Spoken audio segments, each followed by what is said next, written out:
bazo salarié. Bongo tolega na mwamba, bazo salarié, bazo salarié. Tokende lukunga, bazo salarié, bazo salarié. Na baboko pila bibembe, bazo salarié, bazo salarié. Ato tonga na changu, bazo salarié, bazo salarié. Bazo salarié, bazo.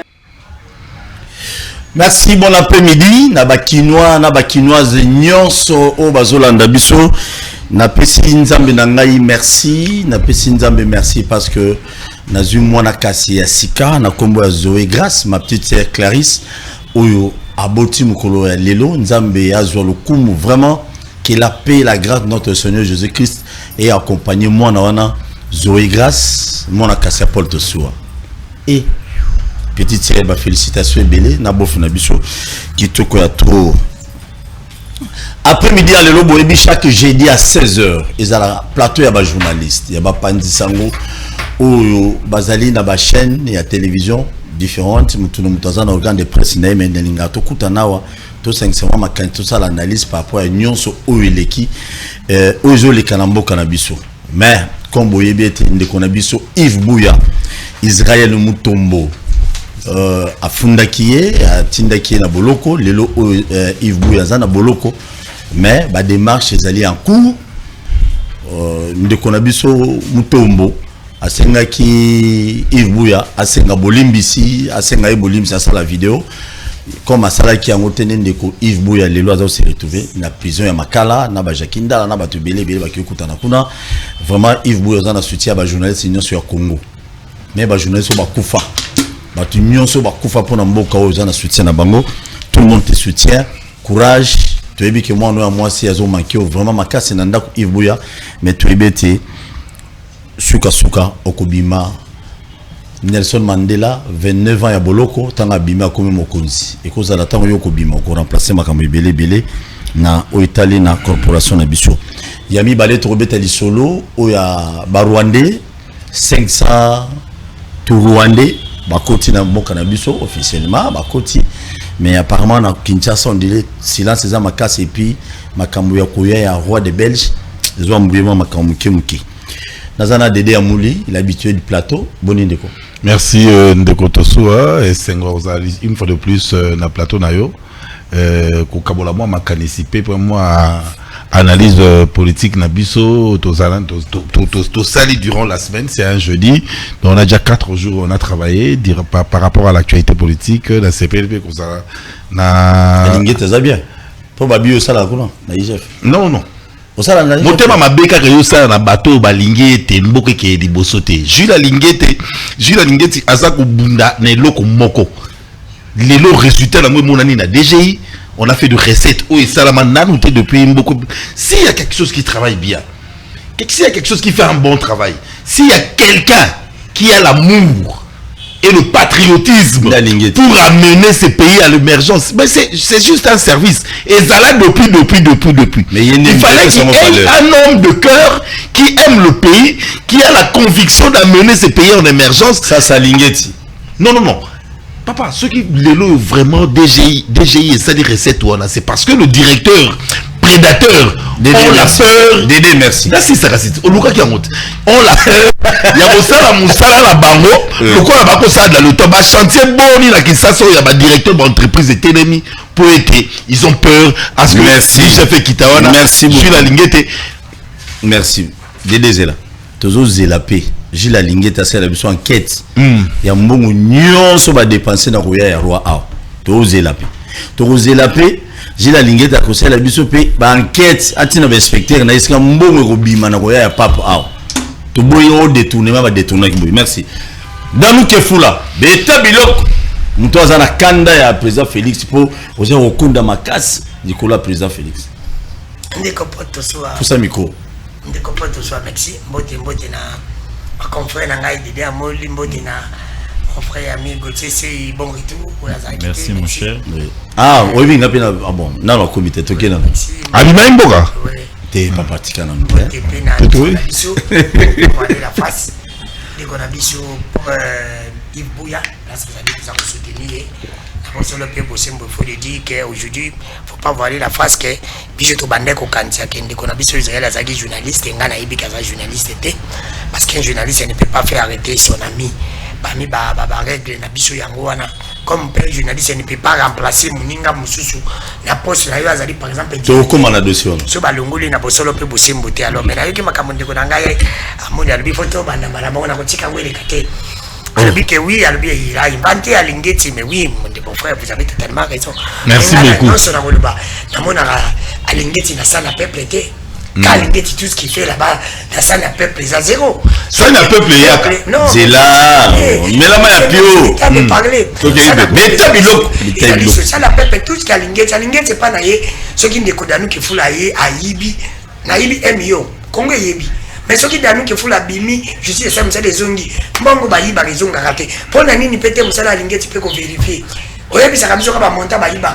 Ba monter ça va détourner. Mais va monter au péché des actions et zonga. Parce que la lingette, ce qui monte est qu'aux zonga terre.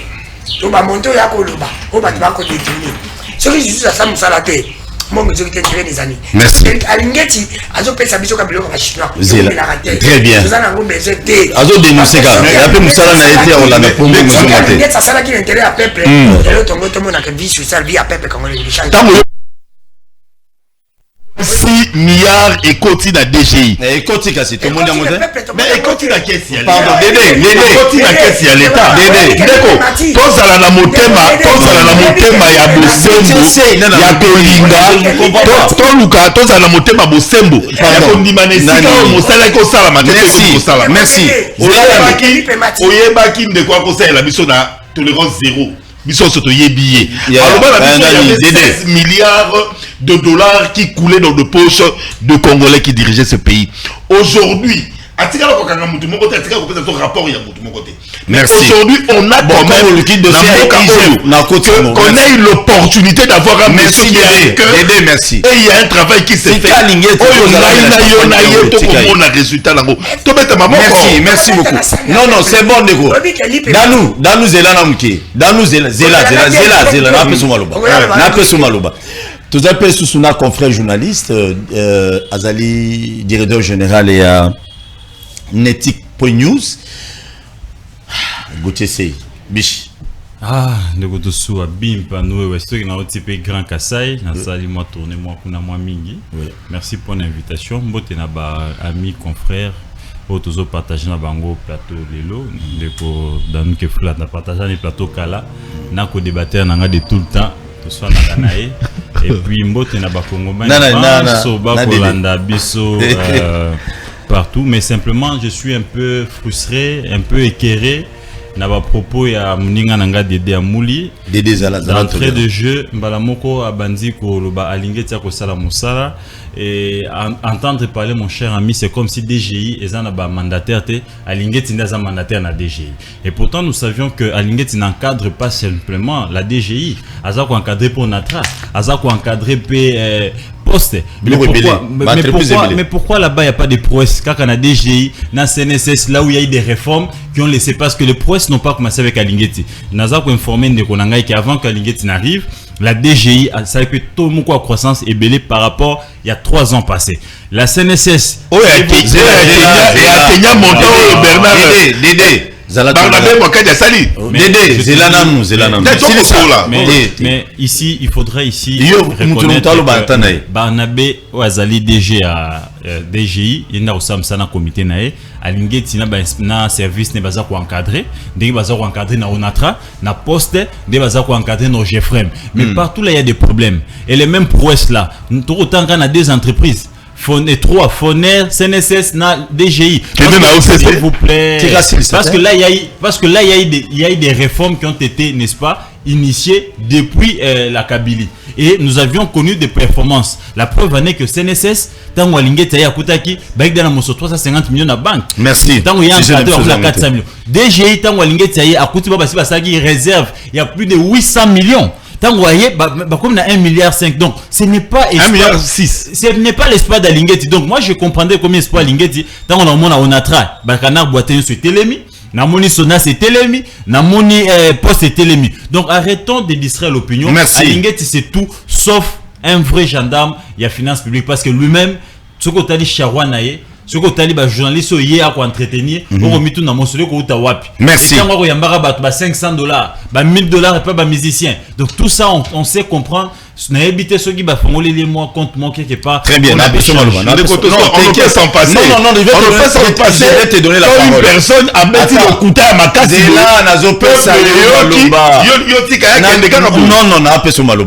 Non, ça, je te garantis, n'a pas son maloba.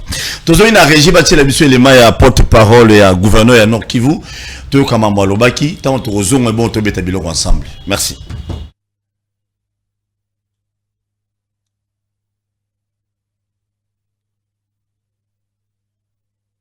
Apparemment, il n'est pas prêt, porte-parole et à gouvernement.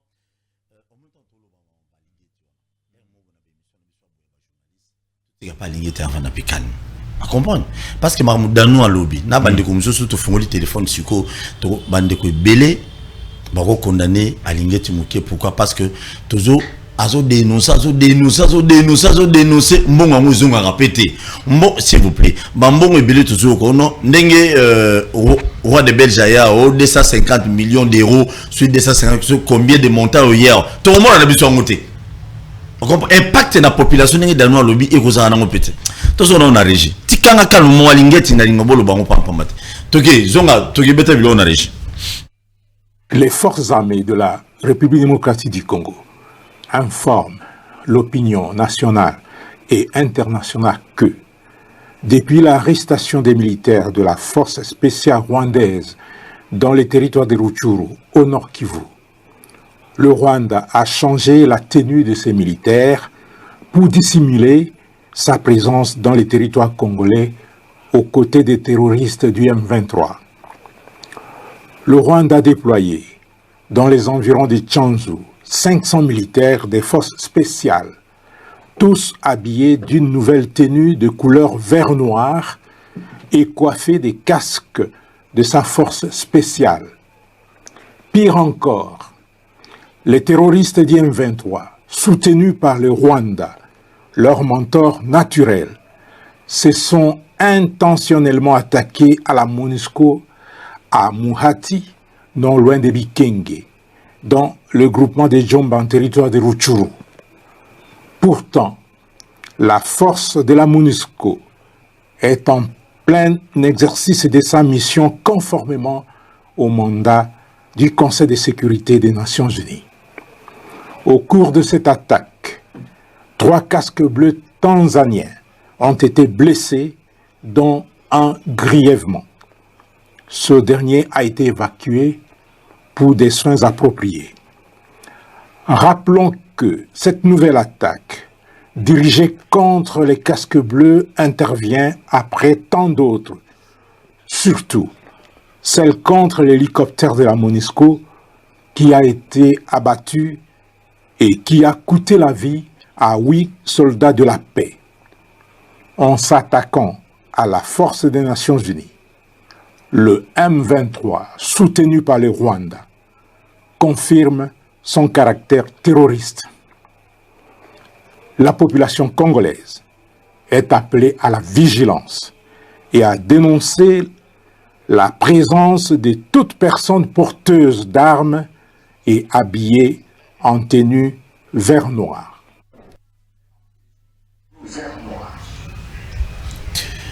Oh là là, c'est mon pays. Et ça, vous avez Mboka Nangaï, Mboka Lumumba, Mboka Kipamvita, Mboka Musée, Laurent Désiré Kabila, Mboka Joseph Kabila. Ah, Gotesei. Oui, Bibilo Koyo.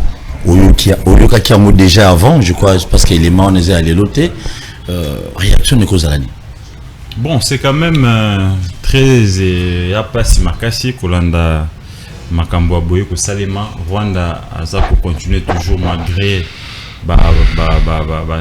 différentes déclarations au président Naye Kagame Ote Kosala qu'on rejetait en bloc tout ce que nos vaillants héros au dans des éléments rwandais dans le sol congolais et puis affirmation il y a gouvernement congolais au BTM 23 qui soutenu et pas ya ba Rwandais pour ba frapper ba Congomani na biso ba bomandé ba te ko boma, mais ça c'est encore une preuve éloquente, n'est-ce pas, pour que le gouvernement congolais puisse, n'est-ce pas, prendre des choses au sérieux pour ba ko kakota la ndenge nini toki ko kabwana na pays voisins oyo ezako semer toujours terreur na frontière na biso na bango, parce que on comprend que vivre ensemble bazako balingi yangote. Et sur ces points je vais inviter ces gouvernements qui les forces armées de la République démocratique du Congo un peu trop lent, un peu peureux, bazo ba responsabilité na bango amen.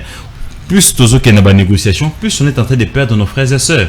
Je ne dis pas ici que négociation est amabé, parce que la guerre finit toujours par une négociation, mais on peut instaurer aussi la terreur, parce que nous sommes une nation forte, plus de 100 millions d'habitants, donc je ne vois pas comment une petite nation comme le Rwanda peut continuer, n'est-ce pas, il y a continuer à menacer biso ba Congomani et belé bongo. C'est comme si biso to komi basi na bango que la République démocratique du Congo via son gouvernement et zo nyonso au sérieux to ko déclencher guerre contre Rwanda, mais entre-temps négociation est continuée et toi imposé, parce que la guerre, n'est-ce pas, et si la kaka n'a imposition à force. Et si nous sommes toujours faibles et qu'on doit continuer à se plaindre dans la déclaration le lingue oyo, tango nyonso le M23 sont soutenus par le Rwanda, 500 hommes habillés na teni, et c'est tout à fait normal que Rwanda a changé ba militaire na teni, parce que il a joué la diversion. Tango tokangi ba mi balé na sol congolais na teni songolo pakala, et c'est ngel bamba la mokili entier que non bato bakana ka ba soda na bisoté. Yango ne en contrepartie, il faut changer, n'est-ce pas, tenir à bateau na bango pour pas qu'on joue la diversion, bah qu'on n'est-ce pas qu'on soit sympathie. Il y a ba côté la bango ba américain ou ba français ou ba conseil à sécurité à Nations Unies, bango nyosona il est maintenant temps que mokili mobimba et mon que Congo ils a tout le temps menacé et pas Rwandais, mais malheureusement il y a plusieurs accords signés entre les gouvernements rwandais avec les différents gouvernements congolais qui se sont succédés, qui sont restés dans le tiroir na bango toye baraté ba solo la nini. Et même s'il faut voir l'actuel régime, tant que côté ils ont signé les premiers rapports, les premiers accords avec les Rwandais, quand on a un village moderne kuna na ba est kuna et bébé signé sous na Ouganda, quand on là, on sait que entre les pays ce n'est que des intérêts qui priment, il n'y a pas d'amitié. Mais ici on se pose la question, malheureusement par rapport nous sommes tirés qu'on a publié né mobile ko lobité dans le journal officiel pour Congomani ayeba qu'est-ce que les Rwandais gagnent, qu'est-ce que nous gagnons. Et jusqu'au point où toi de coacha aéroport na biso ya Goma et comme lokola nini centrale piste centrale de la compagnie rwandaise, il y a aviation Air, Rwanda Air. Donc tout ça, vous comprenez que nous sommes un pays infiltré, mais je dis que je crois encore dans l'élément Nabiso, je crois encore à la population congolaise. Il est temps maintenant que les chefs de l'État, via les gouvernements congolais, j'allais dire, via le ministère de la Communication, qui m'apparaît toujours, qui m'a toujours donné l'impression d'être attentiste. C'est comme si Azilakaba Modo de Outa Bipaï avant Loba. Il est temps que le gouvernement se saisisse. Sous de bloc à Bohemien d'Assa convoqué point de presse, à éclairer l'opinion. Donc vous comprenez ici que le pays est menacé. Et il est temps maintenant que les gouvernements puissent maintenant parler un même langage, que nous puissions maintenant frapper fort. Et tu as vu que guerre est bunamaganamboka à mon côté. S'il y a possibilité à que nous kaba pays ami, s'il y a possibilité à que nous kaba pays ou équipe accompagner biso pour te éradiquer M23 ou to bengana Rwandais pour toujours. Pour toujours un petit pays qui doit commencer chaque jour, n'est-ce pas, et releli sarabiso na est, ba maman ba papa ba kufaka, ba ndeo na biso ba kufaka, et tout ça Alingeti va passer encore na mitando ike na poto, il n'y a pas guerre en République démocratique du Congo. Et je me pose la question, Alingeti place à ça. Tango ko yoka bilo kwa boui. Tango ko ba ndeko ba kufa. Tango ko yoka ba na biso ba ko violer bango. Est-ce que Alingeti a qui kota la télévision na et la guerre qui a la télévision, c'est ce que le colonel vient de dire. Donc, pour na chiten de ko tosua, il est temps maintenant que nous ayons des hommes d'État. Bato balingi mboka, pas des gens comme Alingeti. Quand ils se retrouvent devant une tribune, à Bosan Kegere Zanamboka. Des gens qui peuvent partout ils sont. Ils peuvent hausser les taux, dire que nous sommes menacés, nos mamans sont violées, nos frères sont tués. Il est temps que le monde puisse intervenir pour les cas de l'Est du pays. Merci beaucoup. Le général Bomoussa plutôt et Kenge, Sylvain, Azali porte-parole et à gouverneur à Nord Kivu. à lobby parce que bango nde bato bazali kuna to ebité ba konzela biso ba changer français qui wana roza là-bas on sait jamais ba changer tenni ba rwandais ba changer tenni batindi 500 militaires déjà na Tchunzu na Tchanzu baza déjà wana pour obunisa FRDC. Heureusement que FRDC azo beta bango biloko me batongo ba teti ba yo ngati pour FRDC dans nous qui fout là. Il y a de l'espoir dans FRDC na biso que non to gagner bitumba wana. Ah mais oui, ndeko nanga attaquer le peuple congolais, faut na soutenir. Faut y beloko moko en tant que congolais na soutenir guerre ici là. Faut y beloko moko en tant que congolais na soutenir ndeko Tshilombo si sa guerre. Car ndenda tungana encore ba mikolo na lobi. Ce qui ndeko Tshilombo face à l'alliance na diable pour na aussi sa guerre. Et ça ça la ngoto. C'est ça la pour assembler la mine. Oui, c'est frère. Parce que biso pe ba congolais. Ce qui pour na ça l'alliance na diable pour na ko benga na ndeko Tshilombo na 2023 to ça la. Oui, banelo. Na lobi bien na bosolo pe bosembo. Ndeko Tshilombo pour ça l'alliance na diable. Pour si sa guerre na est nous les soutenons. Précisément netinga ya ta violé constitution ça. Parce que biso pe pour na ça l'alliance na diable. Pour na ko benga na ndeko Tshilombo na 2023 nous allons le faire. Très bien. Parce que au pesa ndeko Tshilombo deuxième mandat ils ont on tolo bien. Ils ont fait action. Tu n'as rappelé quoi? Beta biloko na yo moko. 500 militaires rwandais. Soki to lobi ndeko na ngai. Oh, normalement je crois que eloko ndeko na ngai Gauthier ya lobi kamoza très rapide. Rwanda fala changer ka stratégie. Rwanda changer stratégie à la tisi ba Soudan na bango ba teni mususu. Dozui. Omona ke Rwanda zo les 10 ans d'avance que biso.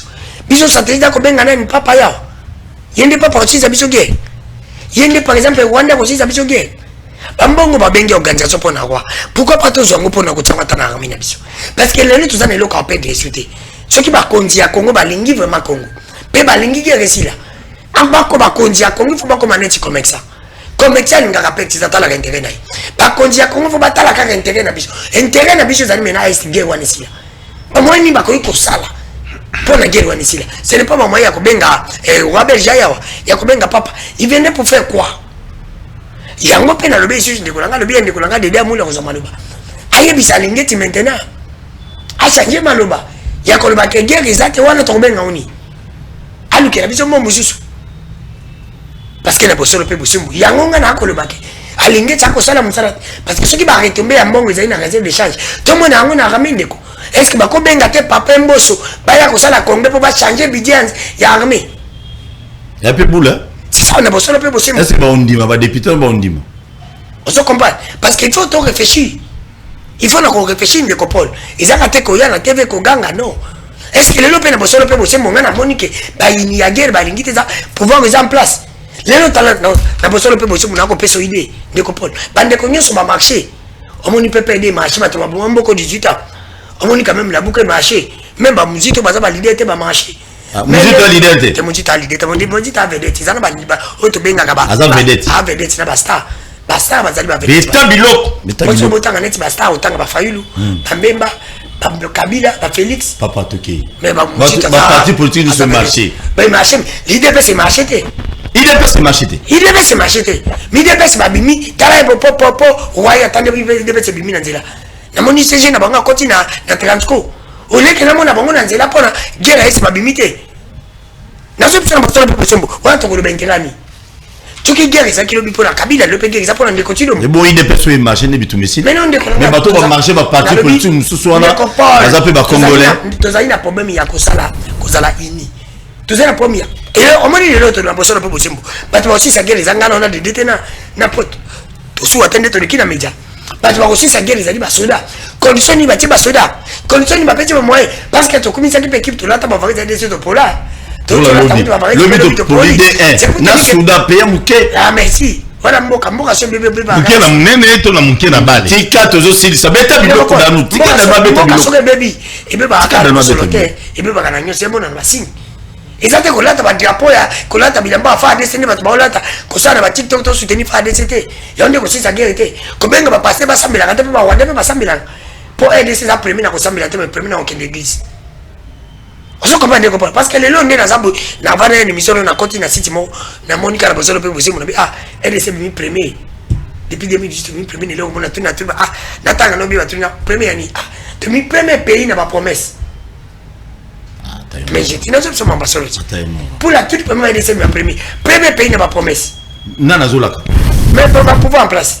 Très bien. 2018, premier pays. C'est pour te dire que non de comprendre. N'a pas le premier. Tu n'as guerre ici là. Mais tu aussi sa guerre masoda. Tu peux mon condition. Tu peux ma moyenne. C'est pour te dire que ça lingeti. Ce qui a lingeti, il est là ça la carte. Pas d'intérêt à peuple. Deux mois n'avait pas mon bateau ba ibi belé. Ils ont pas ça on va en armée. Mais tu boy na biso to loka. Tu tsaka bango la te ba promettre biso ba les la pona komba kabila ba la kabiso. Merci. Dédé Amouli, 500 militaires rwandais va changer tenue dans le sol congolais. La monnaie c'était moi qui a chemise oh bah attaque était. Et vous avez attaque. Il y a peuple. Il y a peuple. Beta Biloko. Ndeko Tosua. Yoga yoga bien. Comment nous nous occupons. Ndeko Tosua Sengo Zara baninga ya presse na plateau ça dinga Sengo. Mais pas si peu à comment na bateau yo bazanga mitena. Parce que c'est un problème de cœur. Il faut aimer ces pays. Quand on aime ces pays, on va encourager encourager l'armée nabiso qui est liboso nebiso storo encourager ba DG le quoi ba Gabi Lubiba ba OCC ba Rosa Mosala ba DG le quoi ba Chip Chipamba ba Transco ba Rosa Mosala ba Ndekolangai. Mais comme ça message là non pour la Transco pardon Oloba comme c'est la DG il y a Transco message Transco tout à l'heure garçon comme on est Eric Azananjili anataka na lokolo bakata e lokolo Transco loba qui ne gozoya en charge mais les autres zoloba Transco sundele na hôpital à ba chinois famille et simisi buko lo pa on des garçons na bimi hôpital comme ça DG. Merci. Et puis bakina la police batika bus il y a Transco dans la police il y a Cham il y a Njili bakina ba récupérer bus bakina ba sundola mutu. Ça va on va état de droit toni yeb ça DG na yo. Déjà dans la salle on a transcoté. Moi je n'applaudis que ceux qui font de bon travail.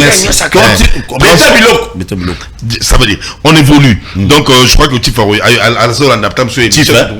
Chief Chipamba c'est son nom. Ah ok. Comme on a eu Chief Chipamba. Le DG actuel Oyo a même mis Transco dans ma province sinon son a Kenya ça biloko papa et ça là tout continuer. On a combien de bis par province? Je crois qu'il y en avait pas. Ce qui essayé donc ça veut dire on doit c'est une bonne chose mais la bis ça va étudier les athées. OK, continuez. Papa tika biloko disere munga. Ndeko allez au ministre. Ndeko Tosua. Tu sais le problème il y a guerre il y a Rwanda. Tout problème il y a instabilité à Est. Moi, je l'ai toujours dit aux Congolais, c'est une politique très dangereuse pour notre pays. Ensemble, tout ce que Kagame est conscient. Très conscient. Très conscient qu'il ne peut pas faire la guerre à la RDC. Parce que tout ça, il a une guerre. Il sait qu'il a peu de chances il y a gagné guerre Rwanda. Ça, c'est déjà quelque chose qu'il est conscient. On a plus de 80 millions d'habitants dans Mbokaoui. Aussi aujourd'hui, même 2 millions bah côté d'armée sans armes car dans machette dans baninto côté Rwanda on va prendre ça. Mais le jeu de Kagame est simple. Le jeu de Kagame date. Kagame quand il a préparé comme ça la AFDL et tout qu'on sort là, c'est parce que il cherchait à contrôler l'Est. Problème à la Kinshasa problème à contrôler Est wana makasi pour la minerai tout ce qu'il y a là-bas. Il comprend que Kagame aujourd'hui est fatigué. Kagame a collé, Kagame a comme Kende la retraite. Mais Azako Bundate avant ya Kende. Projet na ye wana e salama. Ils a projet à zone tampon. Zone neutre. Oyo ko kamama lobby to lobby okuna na Nations Unies, na communauté internationale. Si on lui faisait la guerre, la communauté internationale viendra intervenir. Na intervention na on va créer zone tampon ya ba Ruchuru bamboko wana nyonso. Et ils chercheront à protéger la minorité rwandophone vivant en RDC qui se déclare être congolais. De Tutsi. De Nyamulenge. Cette minorité-là seront protégées par la communauté internationale. Et sous que la bango européenne sera bango mabele wana.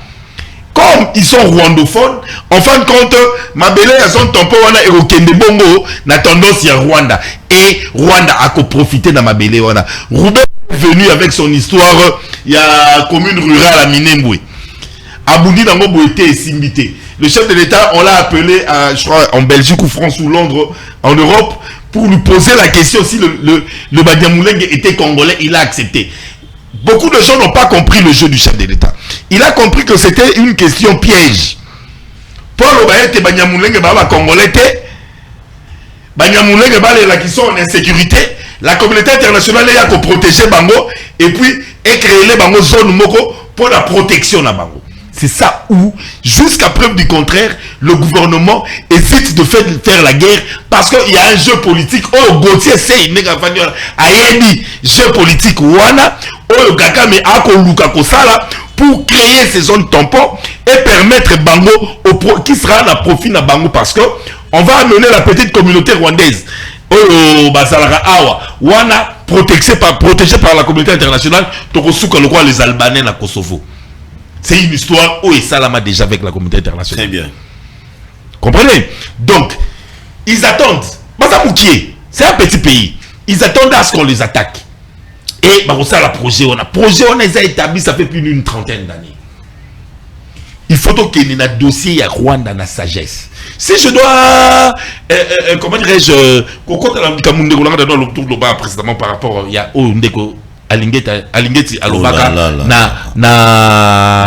non Ezaki Gauthier Mtalobian Balobian Bomi Balé Basanganaki. OK. Né aller des adversaires aux batté. Oh, des adversaires papa quoi, il y a Lingeti bien papa quoi. Par rapport à Messa. Les adversaires là. On est en train de débattre. J'ai expliqué 1001 fois à Ndeko Gauthier que la RDC jusqu'à preuve du contraire tu auras la guerre. Si on doit faire la guerre, tout ça la siko guerre dans Rwanda. Tout ça là jamais la guerre. Yo souhaite nous a tout ça la guerre. Soit nangai par rapport ne ba Rwanda ba mutinda ba Soudan apparemment officiellement bien qu'il n'a pas tenu mon mais on n'est pas leur femme mais le batan de Kolanga dans nous. Photo ça là, ceux qui t'ont dit ça la guerre, tout ça la guerre toi bassi d'abord côté. Sauf que il y a une politique cachée. Parce que nous, on ne va pas faire face à la communauté internationale, toi, dans ma arme, toi, dans ma kabouté. Il y a une politique cachée derrière la provocation de Kagame. Kagame n'est pas un fou. Il a une politique à Bombi dans Simawana. Quand Jules Alinguet a dit l'autre fois qu'il n'y avait pas de guerre au Congo, parce qu'il n'y en avait pas. Quand on parle d'une guerre armée, c'est une guerre entre deux nations. Jusqu'à preuve du contraire,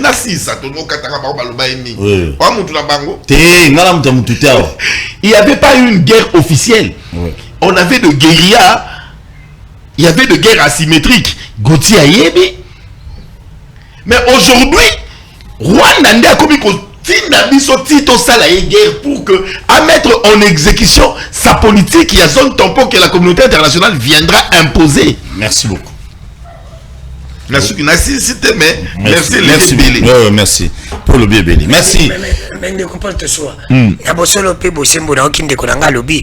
Mais ce qui Rwanda zone nga mettre en place politique na. Bongo biso diplomatie bongo na biso pamba. O banda boya bokenda akaba voyage pour ne répondre la diplomatie n'a pas payé. Parce que si la diplomatie avait payé, tu aurais peut-être gagné Rwanda sur le plan diplomatique. Merci. C'est comme si les premier président Mandela, a sali tout du monde pour ne rien produire. Mbongo les a idépécité. Ils ont Congolais. Ça combien de voyages? Plus de 133. Est-ce que c'est le premier pays où il y a eu des démarches de diplomatie pessimité? Au premier pays, tu dépasses Mbongo et Belé dans 3 ans pour ne rien produire. Mais la diplomatie. C'est ça, pardon. Ndegoma Loben na Gauthier Biba voyage union sur Tatam Konzamboka Sali, Libanda ya Mboka, Ekosomata, combien 17 avions. Oui. Abi 17 avions. Ouais. Est-ce que tu sais combien de pays où toi qui n'a pas une bonne relation de l'autre comme une bonne relation par rapport à je ne suis pas de l'IDPS, moi encore tu sais que dis.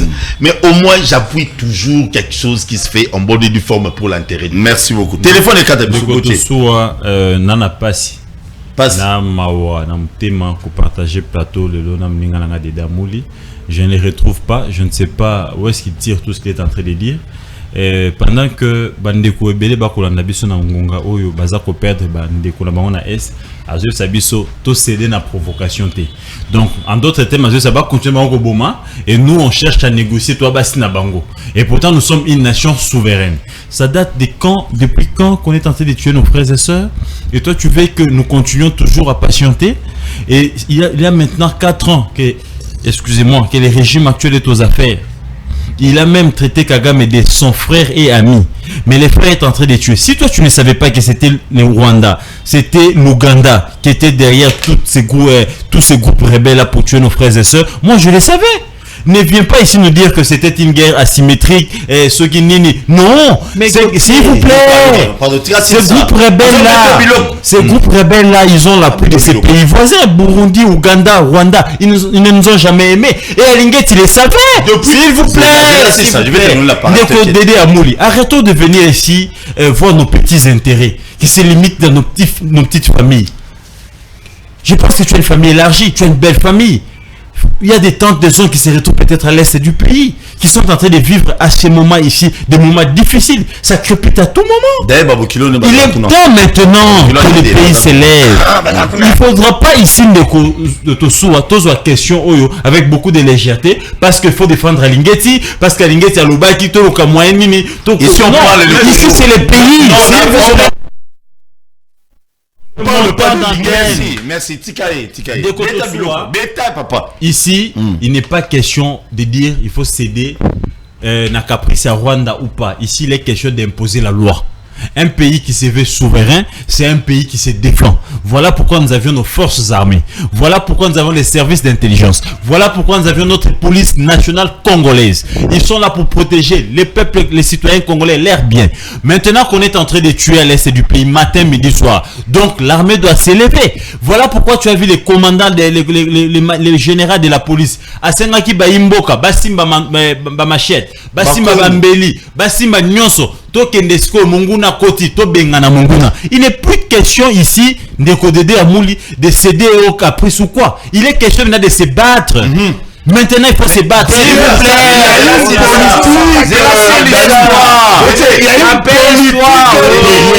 Dédé qu'il termine. Avec beaucoup de respect. Dédé, il faut ici que tu saches, mon cher ami, que la guerre, c'est pas seulement les armes. Elle est médiatique. Elle est diplomatique, elle est sur tous les plans social, elle est sur le plan politique, spirituel. Et maintenant, il est temps. Il y a un monde où monaki basengi na bakongomani, bosimba mandoki, bosimba machette, ba ressemble la une église, ba kindoki bosinga ba vuluzi, bosinga ba koko. C'est ça la guerre. Ici, on ne veut pas dire que eto banda ko telemisa mandoki et yiko lobate que esengeli diplomatie kata terre. Donc bunda parce que toutes les guerres finissent toujours par se mettre autour de la table. Yo comment on a réussi à écrire bazo beta na nan masasi mais entre temps baza ko négocier. Arrêtons d'être naïfs. Arrêtons ya rozala basi. Non, s'il te plaît. Évitons ça donc. Pour na kochité awa na mboka Congo oyo koleka eza faiblesse, n'est-ce pas? Il y a un régime où ils ont kamba biso. Sur le plan à l'obligé toi na bandu kité. Nous n'avions pas des armes parce que yo alingé toza au soutenir. Azo ça la suivi madame tena armée pour tout mindoki. Nous n'avons pas des armes parce que ces gouvernements ne peuvent pas, n'est-ce pas, acheter d'armes. Tous en embargo, depuis que ces régimes aux affaires, combien de fois par la première fois au président Azor Parole au Conseil de la Sécurité des Nations Unies, à Singabalung l'embargo, qu'est-ce que ça n'est suivi? Il faut maintenant une diplomatie agissante. Arrêtons de faire ba périple pam barotambolara, mosolo ba dépenser comme ndekwana lobby. Mosolo wana ki kosoma ba minduki, mosolo wana ki kosoma ba avion, mosolo wana ki kosoma même dengo ki général lobby 500 hommes, ba compter ba ondengini. Bah on va hélicoptère que on va satellite côté bateau batel chiffre on a j'ai estimé ce qui est vrai à moni ba soda rwandais bah là ti batenya sika a estimé les cas chiffres parce que nous n'avions pas, n'est-ce pas, l'équipement pour permettre viso total. Non, maintenant ici il n'est pas question de vendre tout le cas pays voisin. Tout le cas pays tout ça en bon terme ba appuyer biso tout ka kobenga na Rwanda ka mboka muke oyo. Donc awa tout céder na caprice que non, on va protéger la minorité. Quelle minorité? Quand ils sont en train de tuer matin midi soir et nous crions matin midi et ils nous attendent pas. Donc bref ndeko tosua, il est temps maintenant que ba député ba sangana lombangu ba to komona quelles sont les lois ndenge baki ko lever qui va pour ba soda biso mosolo. Il est temps maintenant chef de l'état yepé amitala ndenge ko limiter ba dépenses. S'il faut même que ba ministre na ba lingeti nyo son salaire na bango ça diviser par deux pour pas soutenir ba armée na biso. Moi je pense que il est temps. Donc arrêtons de vivre dans l'opulence pendant que banderoba okufa kuna yangondo moni légèreté yandona de damoli. Non, il faut pas céder, qu'on continue à tuer, non, c'est la diplomatie. Je ne vais pas demander qu'on continue à tuer. Vas-y. Je n'ai pas demandé pas contrôler. Sauf que na lobby juste que il y a une politique derrière toute cette histoire. Entre-temps, on fait la guerre. On fait la guerre. Alors, mais tu nous rejoins aussi. On fait la guerre. Sachant qu'il y a une politique cachée de la communauté internationale ensemble avec Kagame et ces poules-là. Mais c'est ce que Danou a dit. Nous, si on doit avoir une longueur d'avance, réfléchir notre face B. Mais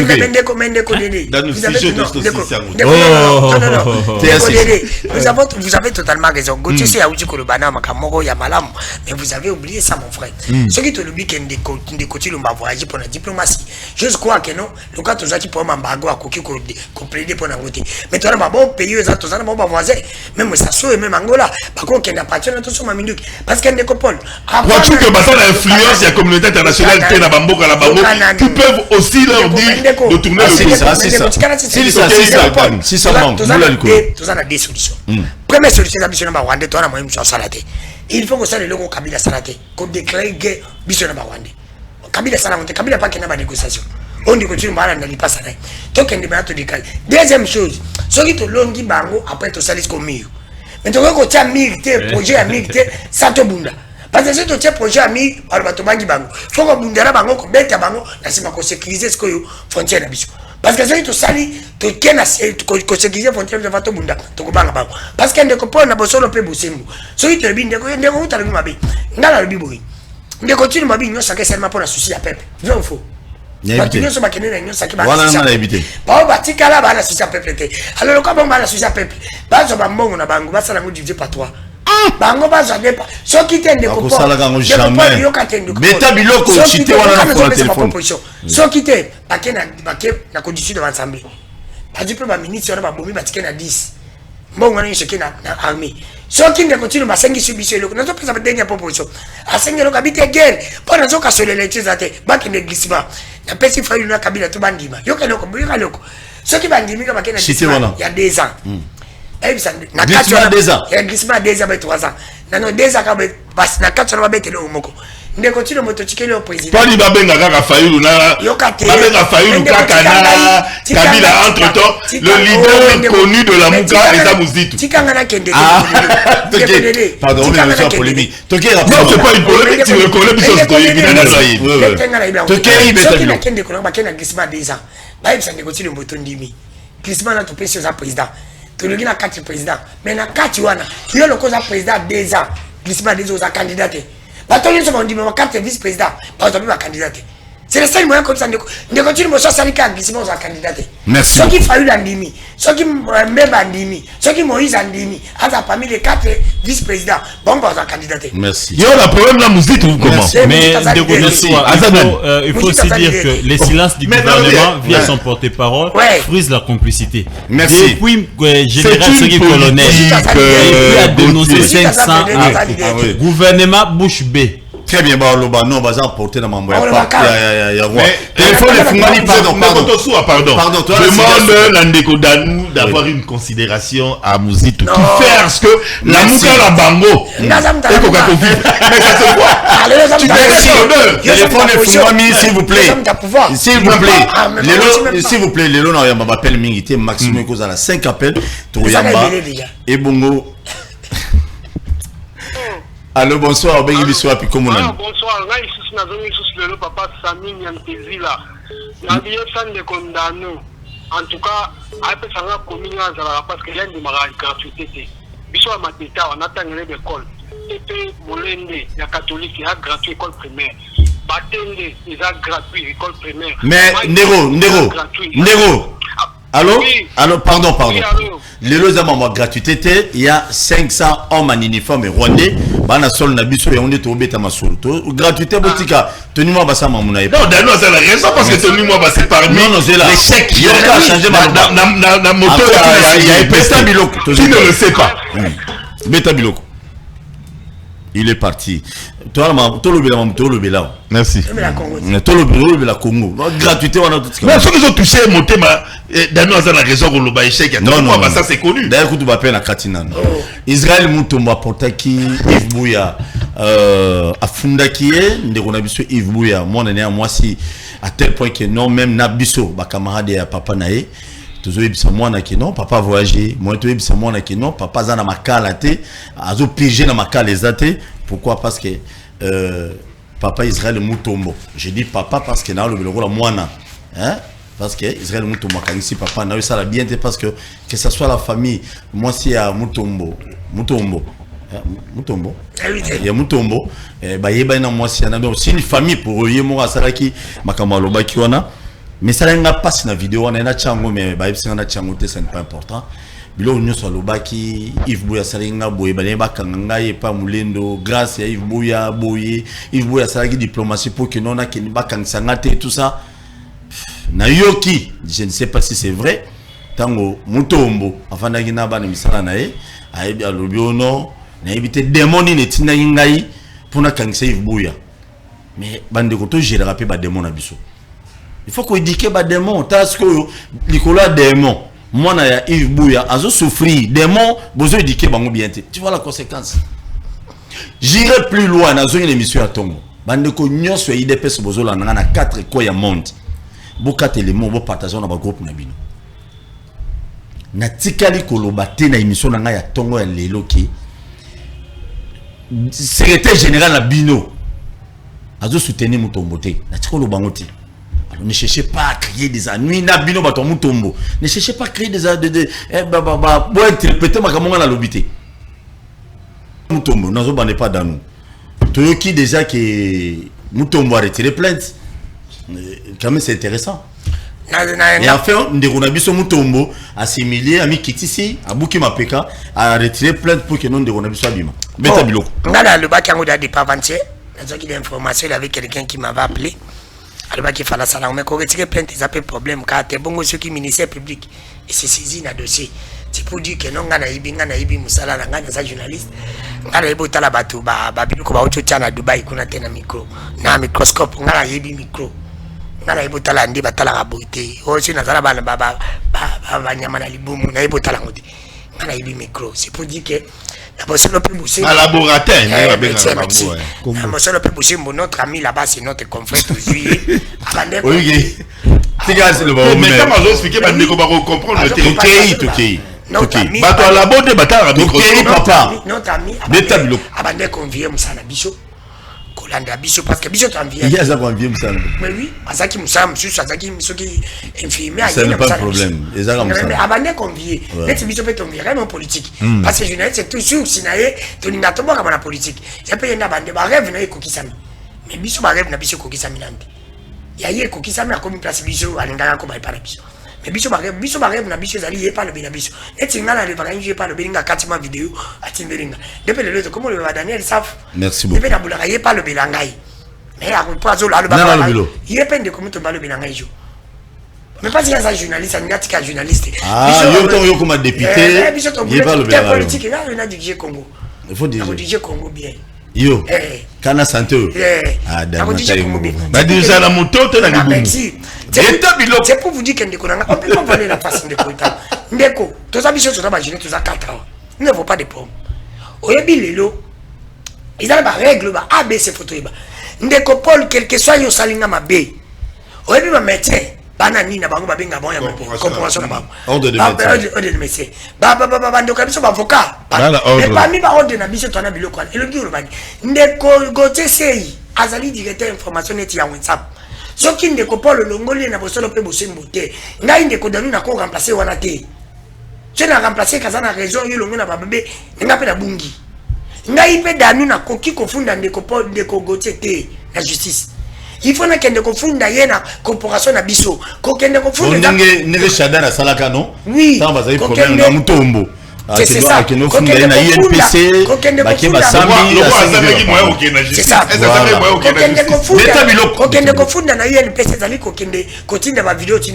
Comment lettre officiellement qui a utilisé les réceptions. Si tu as une de Konabiso Junior, caméra Nabiso Junior, c'est la cala. Tu n'es pas la robe de ta communauté, va pongo love. Atikala na nostalgie, va te bakala. Si tu es insulté, bagno kababomi, batika na balabala, mtauta la bangi, ah, ça pour finir. C'est pour te dire que n'a pas solo pe bossimo. Est-ce qu'à comment qui a comment quitté? Il n'avait pas écrit. Continue à battre, passe à la médiation. N'a pas solo pe bossimo, n'a la bombe makate, n'a la les chefs juniors sur le bambos. Abanga kate. État biloko. Alors bien, le belakin de Konabiso Gauthier c'est Azawa. basala ba médiation. Est-ce que ce cas le bela qui Gauthier c'est azakité. Alors bela de Mouli. Alors bela qui Paul Tosoua. Ah na go mais si ko yebisanga lelo na okende. Nazo bisala ndeko na natango litani ya baputo. Ndeko na lelo azolo ba journaliste.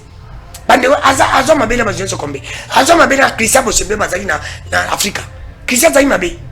Azo mabena ndeko Flavie basola raté tilelo. Asola raté na ndeko Zulu tilelo. Ndeko Zulu basola na ndeko Zulu. C'est bongo tilelo. Asola raté na ndeko na biso Kalafai na ko kabala mtsuku za normal Kalafai ko tayi munene depuis makabana. Asola raté na Paul Tosuwa yo. Asola raté na ndeko na biso Gante na biso Sylvie. Ngai pe mosu. Na ndeko na biso Dede. Yabisanga bino so za mabe ya malamu. Edmond Zuba basola. Edmond Zuba kutazaki soki batu baye bakate moni chaîne wana ndeko mawana. Soki chaîne wana nzanga soki bu ngabe ngango lokuta na information. Lokuta na information. Lo chaîne wana mutasala yango ndeko mabongo. Eza Edmond Zuba. Yazo bakale kibiso na mbongo, ale kibiso na site bongo abosani pe. Eza loko mso abosana loko pale. Ale kibiso pe na buzoba. Buzoba ya sala biso sala ngote. Yazuka mbongo, azuka site bongo buzoba pa zangote.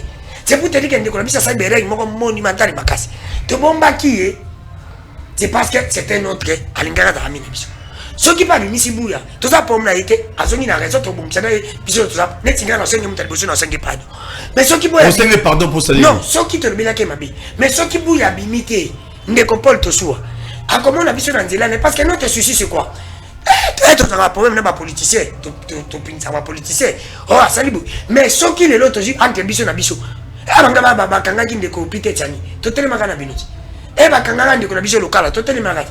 Est-ce que ba kanganga les eto tozala pomna ngo ikasai. Tant ba lever pe Gauthier c'est ba biso musu la la kité. Ba lever ki ba Gauthier c'est yoku to be ngana butu. Ba 2h du matin. Nabi me Paul nin. Gauthier nabi alali ba sel kamo kende ko zoye. Mais pourquoi les ndiko na biso comprendre na biso quel que soit il vous bouya salima B. Mon frère, tant que Bouya est en prison, tout côté là. Très bien. Mais Azobi m'a déjà, c'est sûr et certain. Non. Parce qu'il y a pas bien cédé. Quand c'est des problèmes, à retirer, à la délangotie abîme. Parce que Bandeko, il y a le baki. Il fallait saisir NPC. Merci. Parce qu'il y a besoin de mais ce qu'il y a lobby, on a aucune vidéo na chita bike. Parce qu'il y a camarade, mais il va perdre des amis. Quand il y avait des amis, il y a bango. Après des bango parce que son meilleur ami va te parler barater dans le bon amico. C'était Edmond Zuba. Oui, mais besoin de pour monsieur Mouba. Oui, faut le bango c'était Edmond. Edmond qui était tout pour lui. Edmond qui faisait tout pour lui. Il y a l'équipe iso kana ko zana city l'équipe iso pe ko bandeni basala ka sinte pe na ko zama jeunesse mala. Merci beaucoup. Ndeko Dede Mouli. C'est très Yves Bouya annonce à Malam Koeli na corporation na biso bakulutu na biso Kabulu moi na Kabulu. Wazali moko ba responsable ya commission de biso discipline ya NPC ba s'impliquer na ba kunzi mususu. Ba s'impliquer même ba cadre musu IDPS semblerait ba tumsu ba sepelité na makamona ba PC toli ba bene ba toyi ndeko c'est sûr certain semaine aussi là Yves Bouya na plus. Ndeko kolonga makamba IDPS pardon ndeko Dede. IDPS ana katité botika makamba politique. Très bien. Eza makamona yemoko. Bolonga IDPS na katwa. Non IDPS pour rien là-dessus. Ndeko la biba PC conseil. Ndeko Paul. Ayo kaka. Omoni moto na mokili. O akotisi yo boloko. A mosikate na moto ateli yo poison. Parce que Tosuwa ndenge dano aliawa Gauthier aliawa ngana aliawa yo aliawa tozaka kala mwasi na banate. Ça veut dire pocho ya ngala ko luka misolo. Pour na lesa mwasi, na lesa bana, na lesa leki ya mwasi, na lesa o angai ba cousin, donc ça veut dire derrière ma tête, je peux avoir pratiquement deux foyers ou trois maisons et vivre à Sima Bosu d'angai. Quand tu prends un de tes amis, ce sont deux amis, hein. Ce qui est grave, ce sont deux amis. Moi, je voyais à chaque fois que nous tombons avec des problèmes, Israël, Edmond écrivait des articles, il harcelait nos lecteurs. Même avant que cette télé est salama, Edmond Zokoma, télé salami à Kokoma. Tu vois, Yves Bouya Zokoma Koto, tu vois, on doit sentir que ces gens, bah ça vraiment bah ninga. Mais dis-moi aujourd'hui, Paul, Nino Yves Bouya Sali à ma bepo yé nani Israël a privé liberté. C'est grave. Liberté privée dans la de Damoulité. Nga boya kolobisanga la vie parce que quand il a quitté Afrique à télévision, moi et Thierry Landou, tu veux présenter la politique d'Afrique. Qu'est-ce que nous on avait comme problème? Moi je ne le connaissais pas. Nani Bandeko, Thierry Bongo, Merveille Lundula, paix à son nom Patrick Wadio, Obaraki Kukamba Africa. Ils m'ont fait appel. Babengi Thierry Landou. Ngana Rolata Mwalimu, Thierry Landou Rolata Nini, idéologie, l'idéologie. Bon, la politique, c'est une mission d'Africa Télévision. Maison. Maison. Pour preuve, on est intellectuel, on est journaliste. Quand Israël a quitté Africa, il a amené le nom de Bosso la politique. Et pourquoi pas il a limité dans la Bosso la politique? À cette Bosso la politique officielle. Ça devait être lui, à qui la justice, comme il aime la justice, à porter Afrique à plainte, parce que Batikali n'a émission naïe. Du fait qu'il connaissait la vérité, que c'était une émission Maison d'Afrique, n'est que Bakissa officiel, pour créer la différence, pour faire comprendre que ça ne lui appartenait pas. Afrique Tikali n'a Moukongo ya bosso la politique. Quelle vérité? Non mais c'était c'est quoi? Bosso la politique, c'est pas une émission créée par Israël. Bosso la politique, c'est une émission créée par la rédaction d'Afrique à Télévision pour rivaliser kiosque. On est en 2016. Bon, je ne sais pas, c'est une parenthèse que je ne maîtrise pas. D'abord au côté de la rédaction d'Afrique à Télévision. On est tous travaillés dans des rédactions, tu travailles dans la production. J'ai été directeur de programme Horizon. Tu comprends? Tu as excellé. Au comme babi, tu copier émission à Gauthier, tu copier Ango pour c'est par là Afrique a créé la politique. Merci beaucoup. Tu comprends? Là, je suis une déco dans la cité. Si ici qu'on crée la politique, c'est une déco. Abani qu'on présentait Titanik. Mais aujourd'hui, Bana Oyo Yabouya, Bayebi Papa Israël. Moi, si Yabouya, Alambela Israël Foufou. Comment tu peux laisser cette femme en train de voir son mari aller en prison et toi tu pars chez toi dormir? Et puis il est dormir parce qu'il y a eu tiraillement entre deux hommes. Tous les émissions sur Israël, banda kodini, batuboni oh ya tumbi sérieusement, qui ne l'ont pas amené en prison. Mais toi tu amènes et ce qu'on continue à Kati, tu verras que tu sais que Yves est intelligent, hein. Et moi ils sont intelligents. Il y avait une crise de jalousie et on cherchait le voisin moyen à les humilier. Tu sais, mon toit a sali ça au mingi. Et ça a la mission à biso mora na complexe wana. Soit moni mutu mo sali ça ka la kabela ka feste. Soit j'ai occasion ça ka na toujours parce que à la complexe, il y a dette morale, il y a eloko moko boye. Il y a ça la 10 000 par douane. Aujourd'hui, c'est humilier Bouya. Bouya devait être arrêté par des politiciens, par de ceci. Mais s'il est arrêté, même pas par moi, à Moulidanou, c'est ou toi, non. Il est arrêté par la personne avec qui Bagonia Foufou. Qui connaît ce... Merci, merci. Deux d'entre nous, tout le monde contre nous, a même pas de Bouya. Total, la bande à côté. Mais papa, maman, parce qu'il a tenu des propos que tu ne pouvais pas gérer. Quels sont les propos que toi tu traites à l'égard des autres, que ces gens-là gèrent? Merci. Tu traites cette dame, oh, il y a ensemble pour le changement. Oh, il y a traité qui est. Cette dame-là n'a pas de cœur. Tu traites Kabila de Niaï. Tu traites Kabila de Niaï. Kabila n'a pas de cœur. Ouais. Tu as traité Kabila de Niaï. Kabila t'a rien fait. Tu as traité maman comment ça va? Dominique l'honorable Dominique il y a ensemble de tout ce que tu as fait au traité oyo au bimina Kabila oyo sous-soana bakangi elobi nango qui t'a amené en justice. Yaya, on n'a pas d'argent. On a des ministres aujourd'hui qui n'ont pas de maison. Tu yebi mo kirinenge tabolaka. Yo beta la mbongo, yo yebi mbongo. Jalousie, abi jalousie. Tobo jalousie ya nini? Merci. Ton sel Zakari Koutana immeuble to monaka. Mais immeuble à Zakari ça est dans moi sina. On s'en fout mais moi ça ya bango à couple la bango. Tu comprends? C'est une fierté de voir Nana Nini mon ndeko atongi. Tu n'as pas encore, tu n'as pas il y a ça le succès nous qu'est-ce loin si. Merci. Dosé. Non, attends. Ça vous biso to ki bamba vous courir katani, to quel na fait vert. Na nini na OK commune mususu kota la fait vert. Pour la courir zaté. Mais attends. Toi, tu veux me parler du succès. Quelle est la personne qui n'avait pas un petit téléphone, il y a Techno pour suivre kiosque. Serge Kabong. Mais attends. Radio.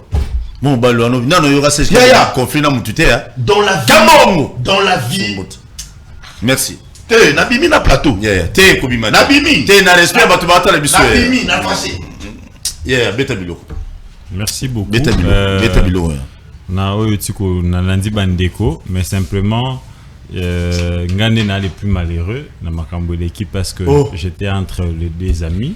Oui. Je suis très proche de Bouya, très proche d'Israël et j'étais quand ça a commencé. Moi je me suis impliqué personnellement. J'ai appelé Israël à Place Nazalaki, na conseiller, na benga pe Bouya à Place Nazala na conseiller bango. Salemi, quand on a voyagé na yoki mais d'où j'étais j'appelais. Après, j'ai moi-même condamné farouchement acte à Israël parce que, à fin de compte, j'avais fini par comprendre que c'est comme si il n'avait pas la bonne volonté, n'est-ce pas? Malheur nabiso et où t'es pas politicien, et où t'es pas éto dénonceur, mais où t'es pas nabiso mon côté. Étant donné que tous a régi la loi, il y a INPC et tous sommes société membre il y a INPC. Donc, et c'est là qui bisoto respecter na mobe quoi INPC parce que nous à chaque fois to bimana itandoike nous rappelons toujours les politiques et ba viola ramibeko.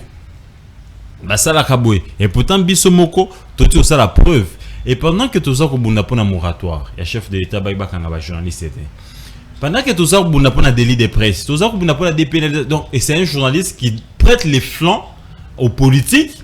Pour pas donc kangabiso. Déjà le rôle la PC signaux moro fort, PC signaux moro fort et pas ya politique, quoi ça va ngo écoute ba mi kanga qui salenine. Tu vois un peu ça. Et donc ça c'est vraiment condamné, mais je suis quand même apaisé.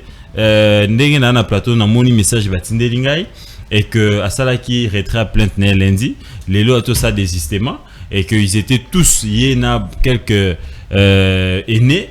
Et na quelques membres à commission et discipline et pas il y a PGR et pas il y a bazouzi pour ba kokakota la ndengenini pour ça la désistement des poursuites pour Ndekubuya d'ici samedi à Zalibanda. Je me réserve de tout commentaire nebi ke baninga ba tomoki moi mi peut-être pour avoir une information te bon ki ngambo na c'est des china qui dernièrement mais je garde un peu mon sang-froid au ba tu ko ça là qu'on voit demain après-demain à quoi ça va aboutir, mais simplement ici il faut reconnaître entre amis que quand on s'entre dedans, je préfère encore te mettre ma coffee, je préfère encore te bunga na balabala, mais amener un ami en prison et alors le bomine de coup.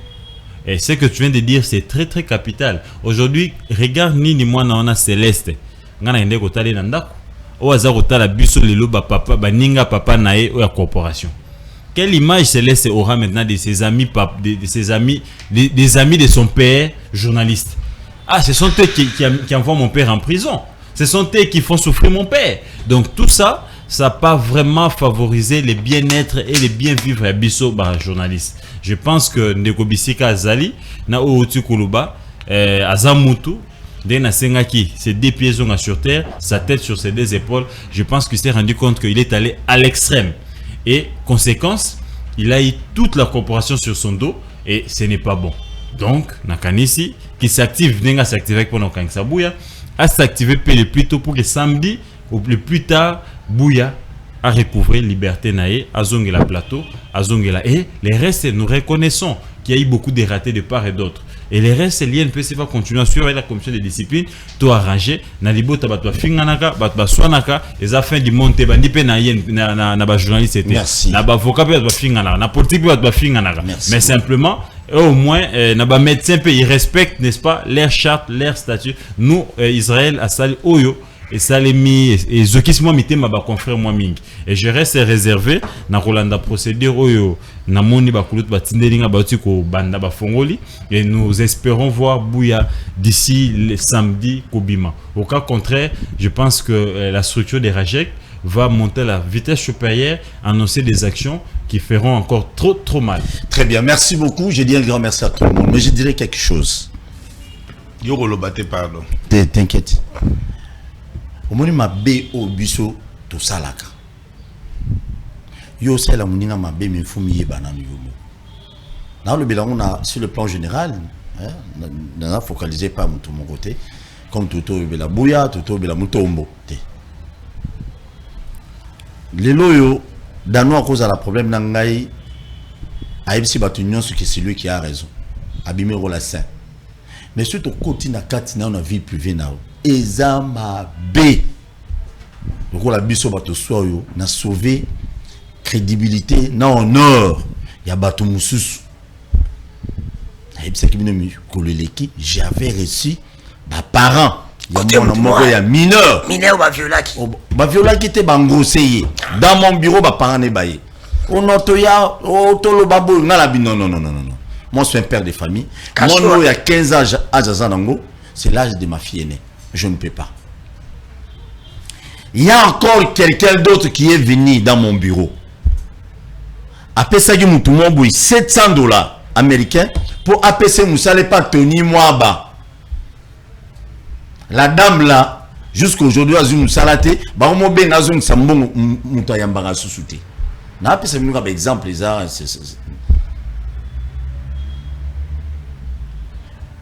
Ndeko na mutombo. Toli na opesa yo.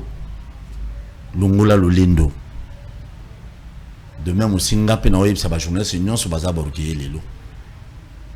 Parce que tous en bas kolu tu ne biso bana mbongo koleka yo, koleka nga, koleka Gautier, koleka cambiste na biso o azalia ya zolo ba yo infirmier yo posa cambiste, koleka pe nani. Donc basi belé ba kolu tu ne biso. Bongo yo zalani. Zakari baba sui. Pasteur. Zakari baba sui. Na mbongo nyonso azwaki pa mama Olive. Atiko kanisa ta journaliste mon côté. Mike Mukebai. Na nyonso ya azwa bana musala ko je dirais, et vous allez avant battre belé. On va jamais Kassamba, c'est pas Kabila. Kassamba, à Kansane, bah journaliste. Na moment Fingama sérieusement. Na moment d'élection, on a eu UNPC. Jean-Marie Kassamba, Fingama na niveau moko. Non, Kansa, babiso, tu es, ça te Kansa. Voilà, Baleki, non. Bon, à Kansa Moutouté. Voilà aujourd'hui où en sommes-nous. Aujourd'hui, est-ce que corporation Nyon Soyo, au lobby, tu as minable. Mais biso, cadre couleur, Israël Moutombo, na tweet nae. Le bail qui non biso toi minable, mais biso to lingio kaka jusque là. Tous à la minable, tous à la babola, tous à la passe, to lingio. Il faut to lingio kala mabena yo, na malamu no pour changer et cause à bolingo biso to l'action envers toi. Na pesi merci na batunyo so la biso lelo et puis je crois qu'il va que on to so alinga Moutombo te na linga biso no to lingi na biso yi. Ndeko na biso za na place ya mabe. Ata ba peso chambre qui tourne na makala pa ba mabe. Quand on linga ipinde la pisa za pe moi. Non. OK, t'es dans la calme, toi la moment ya paye. Tika Moutombo. Ya Betifo, Betifo c'est normal mais il y a de ces gestes qu'on pose. Oui. Toko senga pe mutu. Yo finga biso za ba mina. Nani ndeko madilo yemba eloko moko kolimbisa moto. Ça ko bossa na likambo. Biso to linga e kaka ata bobosa ni de meto lingeka. Moutombo. Biso nyonso corporation mi dans l'ensemble tout lingine mais bato lumbashi mususu ba ba sa ba vidéo ngana bisi ba non lelo na tongo ma appelé ngana bisi ba on a bino boza la calme parce que posséder déjà Moutombo moté mezongi bato ebele ba bengi na nzambe na lise faire ba bengi ba pese conseil abi abomi moto ndeko Yves Bouya lelo ba appelle les alités to kutani lobi na 10h émission à débat si Dieu le permet. Kubosa na ressemble na pourquoi te pour na FRDC na biso le 26 août Paul Toswana Roger Baka to na stade municipal ya Masina to kobina to kosambela to ko intercéder na bato belé na ba musicien ballon mongo basé beleli ça na ba musicien donc autre ressemble kuna kasi grâce à prière Israël Moutombo a changé de décision. Merci beaucoup to kotali prochainement merci.